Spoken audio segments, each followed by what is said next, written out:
Good morning and welcome to our next chapter. This chapter is not included in the naturopathy course syllabus, yet this chapter should be understood from its core to understand naturopathy from its core. A good naturopath is not the one who's mastered just the books, but who understands the core by understanding and going out of the box thinking. I'll share with you some of my experiences of meditation that I've had during samadhi or extreme blissful state, and that's the best words that I can find out to describe my situation which I experienced during my meditation. Our body is atomic vibrations producing energy to acquire happiness. Yoga's basic breathing exercises and Ayurveda's herbs can create immeasurable energy within our bodies.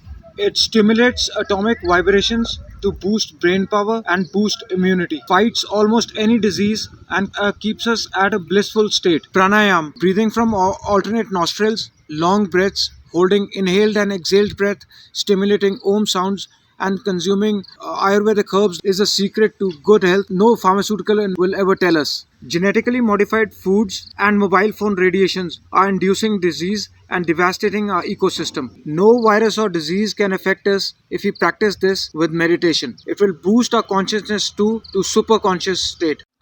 My core desire is to help all mankind and environment. May Mother Nature awares all mankind. Nothing is new, nothing is old, and neither will it ever be. Thousands of years ago, a man was being born from a mother's womb, and it's the same now. And it's the same with everything in this world. It's just in our minds that we interpret as olden times and modern times, but actually it's none. We think we live in a world having directions like east or west, but even that's false. In reality, there's no time even. We have no age and we are immortal forever. Our birth into the organic life form was a separation from the supreme consciousness with a purpose to learn. And to learn, we have to be in some kind of matter. And that matter has to fight for existence, to make a comfortable place for himself. And when we face problems, we gain experiences and we learn more and more until we realize the truth and work on to merge back into the Supreme Consciousness. Supreme Consciousness is the same as cosmic consciousness. This process takes millions of years. Each one of us and the human beings has evolved from thousands and thousands of life forms, from all the beings, from all the animals and all the plants, and kept on facing problems, gaining experiences. So that gets us to a conclusion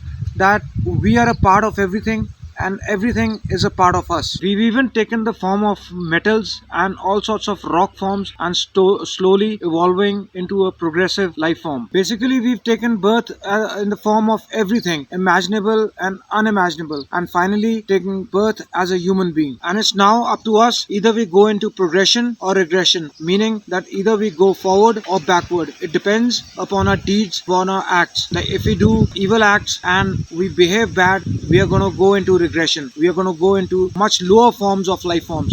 And if we do everything good, then we are going to go into progression. The only difference between all other life forms and a human being is the realization of truth. We can realize the truth and we can act on this. What we've got to realize is that we are two different life forms working as one. First is our physical life form that we see, that's our body, our hands, eyes, nose, ears, hair, everything. And the other is our consciousness, which is 7 inches surrounding our whole body and it's invisible. And this thick layer of consciousness which is surrounding all over us, this is the real you, this is the real us, this is life.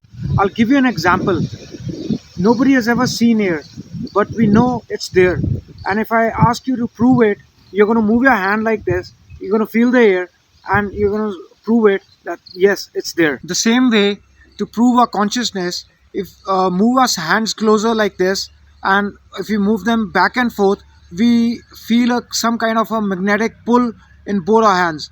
This is nothing but our consciousness. It goes in and out of our body in the form of breath. What we normally think of breathing is that we are breathing in oxygen that's being absorbed into our lungs. But normally we are breathing in our consciousness. That's consciousness that's going in and out of our body every time, and it's being absorbed by each and every cell of our body, and that is life. And yes, oxygen is also being absorbed by our lungs, but it's not that oxygen is being absorbed, it's the consciousness that's making it absorb into our lungs. What we normally think as reality isn't. Like normally if I ask you a simple question that can you see more during the day or during the night, Your answer will definitely be during the day. And now I tell you that at night we can see the stars which are millions and millions of light years away, and during the day we can just, our sight is limited to the ozone which is reflecting our sight back and is just few miles away. Same way, the gravitational pull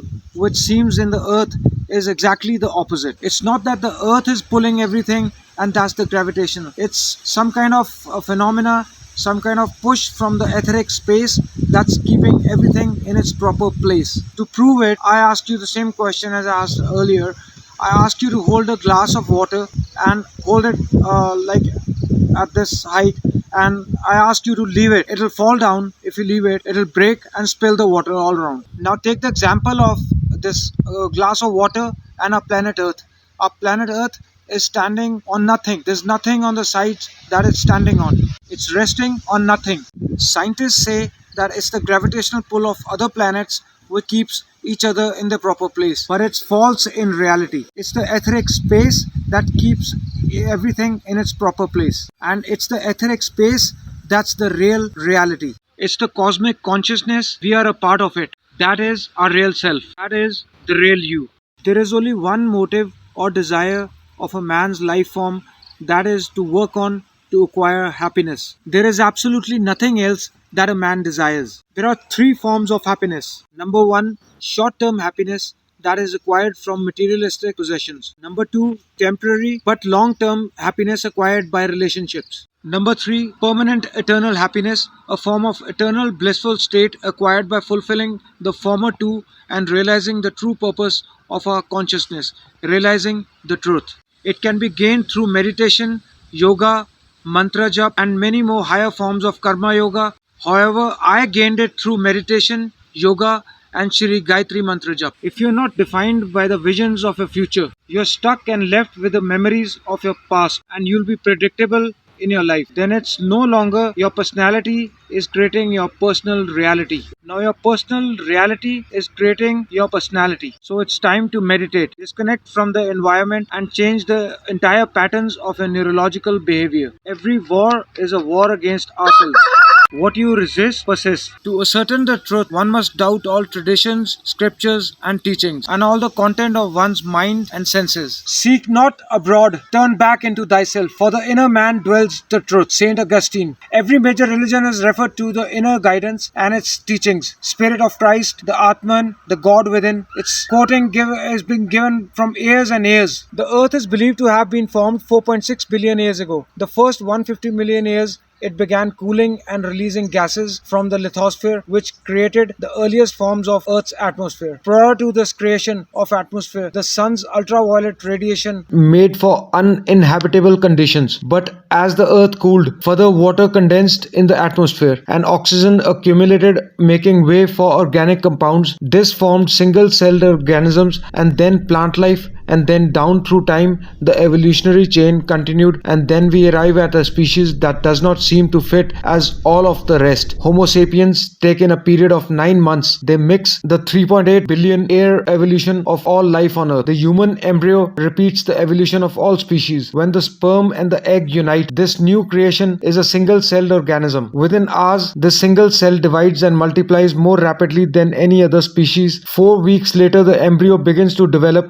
gills, making an aquatic life. A few weeks later, it develops lungs and a tail with a reptilian appearance, from where a mammal is recognizable, and then onto a prime A form. It then sheds its leguna, which is the embryonic fur, and at last shows a characteristics of a human child. The human body is a community of approximately 50 trillion cells. Everything which a baby does, a cell does it too. Cells have respiratory and excretory systems. They feed, feel, think, and communicate with other cells. Trillions of cells make up a single organism called a human body, and billions of human bodies help make up an organism we call our Earth. The Earth has more similarities with the human anatomy than we can think of. Earth has its own electromagnetic generation just like the human body. Researchers found out that direct current of electricity flows through perineural cells found on every nerve in the body. These pathways are called energy meridians and have been used in acupuncture since 2000 years. universe. Even back in the nation of the dragon, monuments were constructed making the energy meridians of the earth. These energy meridians are generated by the resonant frequencies of the earth called the Schumann waves. Each planetary body has its own resonant frequencies and is determined by the circumference and diameter as well as the speed of orbit and rotation. The earth's resonance frequency starts at 7.8 Hz and it ends at 7th harmonic at 43.2 Hz, correlating with the 7 chakras. The greatest discovery of our earth is its consciousness. A visible attribute of consciousness is an energetic field that governs a shaping of organisms. Morphogenesis is a specific term to explain this very shaping of tissues, organs, and entire organisms. Consciousness is the creative force of the entire universe. It has been given many names such as God, Yahweh, Krishna, nature, Brahma, the field, and the divinity. The entire universe is in fact a single living conscious organism with complete awareness of the self. I repeat this. The entire universe is in fact a single living conscious organism with complete awareness of the self. The reason why it may seem difficult to comprehend this because our understanding is typically limited by our language. When we hear the term conscious organism, we tend to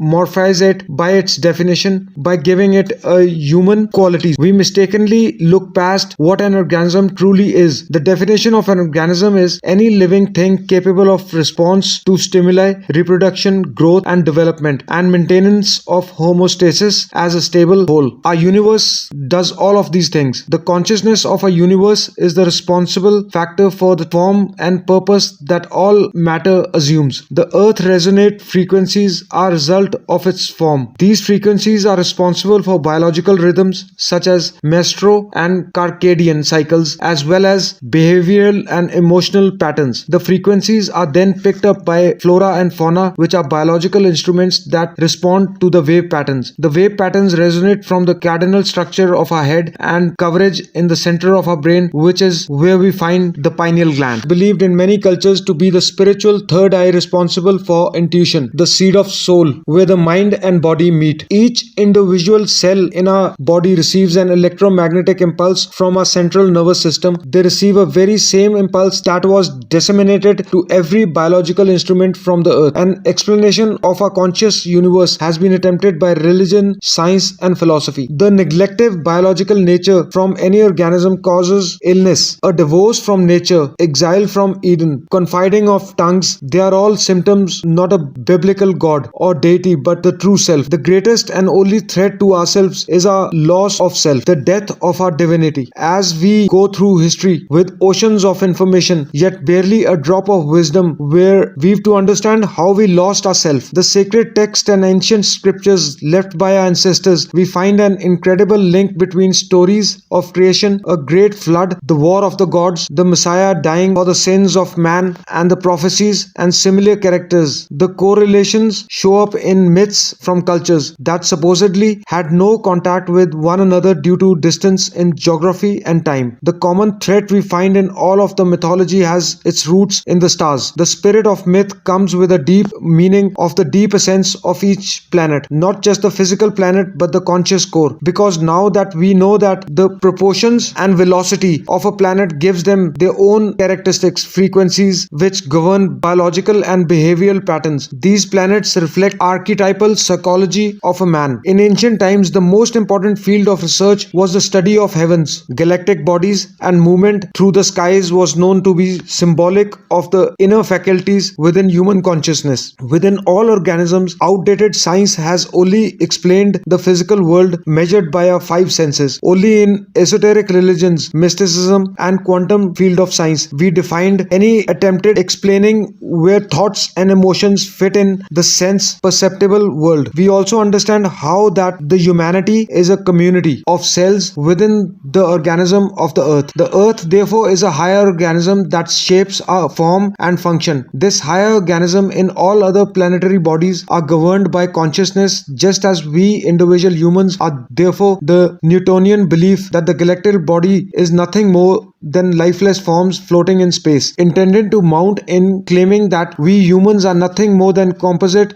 of elements and motions. We know this is untrue because we feel, we think, and furthermore we see the result of our conscious creating what we call life. Pluto wrote, "This world is a living being, endowed with a soul and intelligence, a single visible living entity containing all other living entities, which by their nature are all related. The cosmos is a single living creature which contains all living creatures. The world is a living spiritual being and has a soul. All the great hierarchies work in our bodies constantly. In this way, we must understand when the whole ancient scripts and myths speak of a sacred scriptures influence from a higher being, they were speaking of archetype of forces that are inherent within us, not an influence from an external source. This is where we begin to see a relevance of astrology as an ancient form of science that we surfaced in the 19th and 20th century under the name of psychology. In ancient times, there were schools of mystery religion or mystery science. The intent was to teach the deeper meanings of the myths. What later came to be formed as Lucifer, Satan, or the devil was a representation of an ego which rivals the Lord, the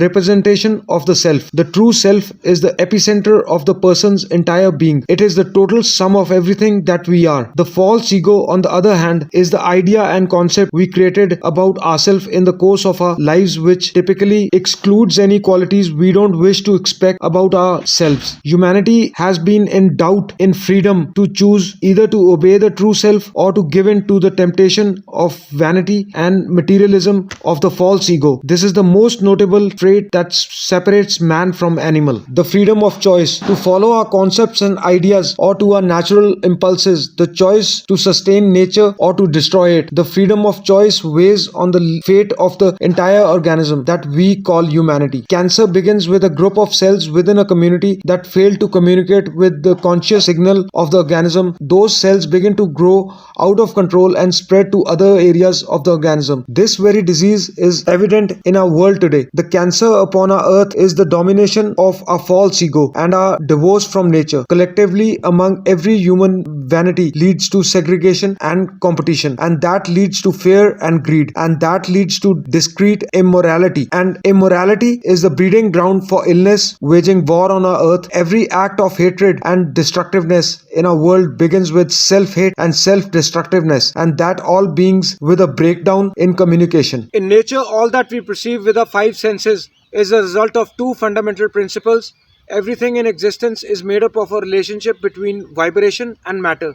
Vibration is the masculine creative force countered by the matter, which is a feminine receptive force, and thus begins the principle of duality. We see this duality in ancient myths and philosophies, yet only those philosophies and scriptures that we perverate and rape of the original meaning gave the impression that one polarity was good and the other was evil. The original sages, adepts, and shamans taught that both are necessary and one would not exist without the other. These two important principles come together to form all things in the universe. As a good naturopath, when we are dealing or curing a disease, we must understand this, that disease does not affect just one person, but disease also infects collectively to the whole humanity as well. And this can be cured by spreading the right education and the right awareness at the right time to the right community, to the right people.